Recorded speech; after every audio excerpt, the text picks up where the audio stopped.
Welcome back to Key Pacific's Talk About Strata. I'm Sterling Fox. Our musical director is Tony Juventu, the executive director of the Condominium Homeowners Association, who likes to include a tune every program, and that one from ABBA with Money is ever so timely, Tony. And also on the program, we have Veronica Franco from Clark Wilson, the law firm in Vancouver.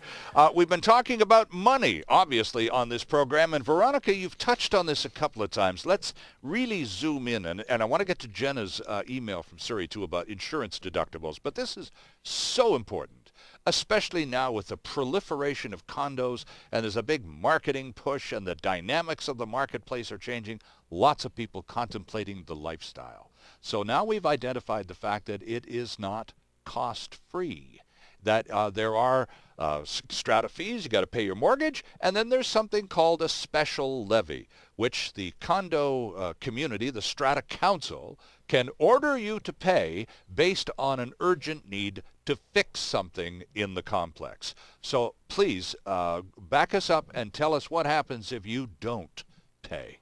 Well, actually, before we get to what happens when you don't pay, I just wanted to talk about a few other charges. Oh, boy. That can be considered similar to strata fees or special levies in the sense that they are mandatory and required under the Strata Property Act. Important that you do then. So we talked a little bit about interest already, so the interest if there's a bylaw. But there's also the situation where the local government, or like let's say you live in Vancouver, the city of Vancouver issues a work order against a strata lot, and that work order, if the strata owner does not comply with that work order, and it's the Strata Corporation can go in and effect those repairs on behalf of the strata owner.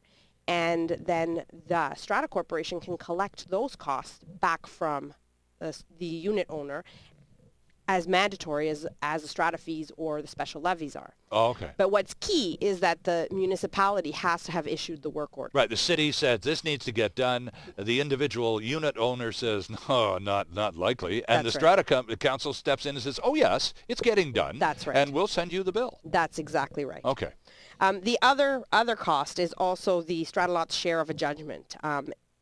For example, if the Strata Corporation is sued, and the Strata Corporation is required to pay some sort of judgment as a result of the lawsuit, every owner shares in the payment of that lawsuit. Of course, yeah. So that unit owner's unit entitlement share also is mandatory for them to pay. Again, all the more reason to know what that fraction is going into Absolutely. the game, Tony, that you talked about earlier. Every unit in every condo represents a fraction of what the total package payment should be or will be. So you better know what your entitlement percentage is going to be. Well, absolutely. And as Veronica was saying with work orders are actually, they don't seem common to most people, but they actually are critical, because where we see work orders is if you see something like a grow-up or a meth lab in a strata unit. When that's discovered, there's often a lot of collateral damage to other parts of the building. So the municipality will come in under the local bylaws and they'll issue a work order for the repairs. Right. It's very important that the Strata Corporation communicates with the local municipality and get some legal advice on this at the same time, and make sure that the Strata Corporation is also named on that work order, because there are going to be other parts of the building that probably need some restitution and repair. Interesting. And that's what gives the Strata Corporation the teeth they need to be able to make sure that they effect these repairs, so they can eventually file liens and take priority for these repairs. Now, it's funny that you would say a city work order would cover something like a meth lab or a grow-up. And here, Veronica, I was thinking about the sidewalk outside my place is broken up and the city's mad at me and it needs to be fixed. That's not what you're talking about at all. No, not at all. This is crime and all sorts of really negative, awful stuff that could, and we've seen from grow-ops, I mean, mold is the main byproduct, and you're right, Tony, that can spill over into walls and ceilings and really be a horror show, can't it? And very expensive. I'll bet. Very expensive. And things like chemical meth labs, it's not mold, but what it is the chemical contamination of either part of or an entire building. Yeah. It's overwhelming, the type of damage that can occur. Okay, so now back to the reality here, Yes. lawyer lady. What happens if I say, forget it? I've had it up to here. I'm not paying any more bloody condo things. I'm toasted. I'm out. Well, if you don't pay any of these fees, any or all of these fees that come due and owing, then the Strata Corporation has the ability to, as I mentioned before, to sell the unit. So the process is actually fairly simple. The Strata Corporation can issue a demand letter to the unit owner. A 14-day demand letter that says you have to pay these sums of money, and if you don't pay, we are going to file a lien.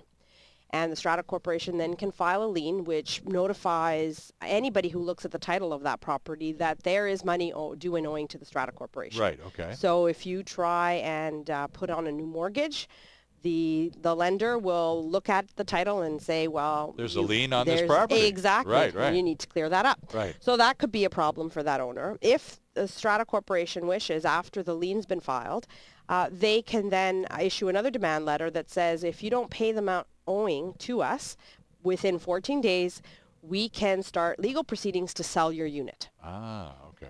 And so then they can start these legal proceedings, and unlike either small claims court or your normal Supreme Court action, this can be done fairly quickly because you can do it by way of petition. So instead of going to go to a full-blown trial and having people show up to provide testimony, it's all done by paper affidavits with usually the Strata Corporation hires a lawyer to go and speak to it.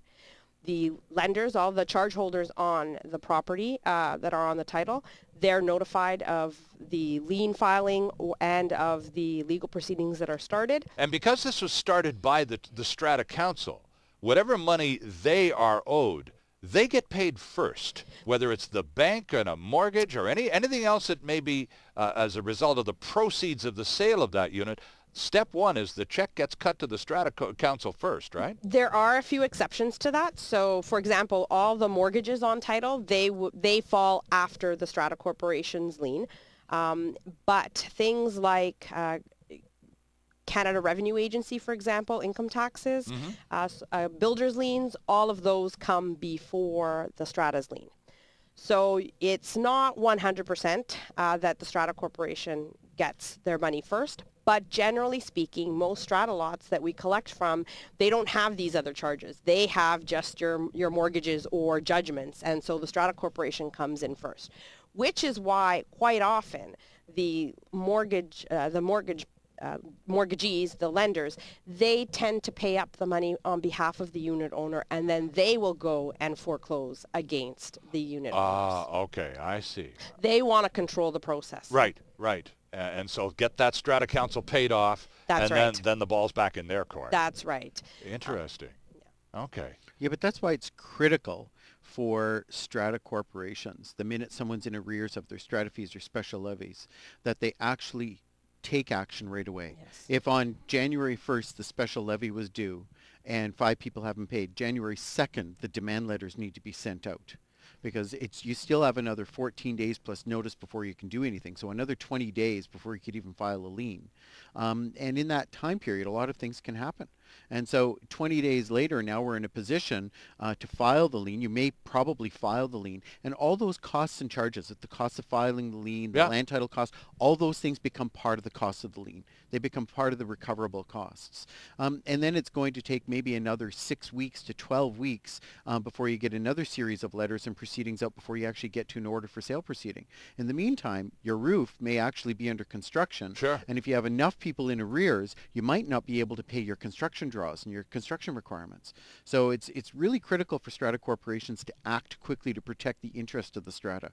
I get the feeling, just based on the way you jumped in with that that's not usually the case, that there's a lot of procrastination that goes on here. And I would think in many cases it's simply because, well, it's not like City Hall and, some person 10 miles away. These people are your neighbors. These people, you run into them in the parking lot and in the pool, and you see them everywhere. And the last thing they want to do necessarily is go to war with you over a few bucks. So procrastination kicks in big time. Am I reading this correctly? Yes, and the second aspect of it is it's a cost. And strata corporations generally don't like to spend money. So the minute you're filing a lien, it's going to cost not a lot of money, but sometimes the cost of filing the lien can be higher than the strata fee payment. And so All right. So it's more trouble than it's worth. Exactly, Right. is the thought, except That's fine if it's only one strata fee payment, but as time goes on, it becomes more and more strata fee payments that are due and owing. And the strata corporation is quite vulnerable in that time that there's money owing until the time that a lien is filed. Because until then, no one knows that this owner owes money. And so things can happen with title. For example, there could be a foreclosure action already going on.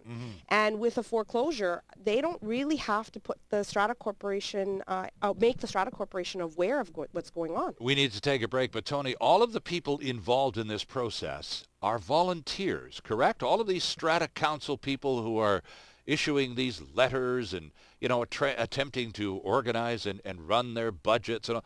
They're volunteers, correct? Well, they're volunteers, but many of them actually hire management companies. And the management company acts as an agent for them with respects to the correspondence and the notice and the accounting, tracking the records. But once you get into filing a lien and a collection process, you need to hand that process over to legal counsel to represent you, because it is quite easy to make an error that can backfire on you at that point. That now is a problem with collecting these funds. Interesting. Legal counsel in our studio is Veronica Franco from Clark Wilson in Vancouver. Tony Juventu is the 24 Hours and Vancouver Province condo columnist, in addition, of course, to being the executive director of the British Columbia Condominium Homeowners Association. I'm Sterling Fox, and we'll be right back with our last segment of Key Pacific's Talk About Strata.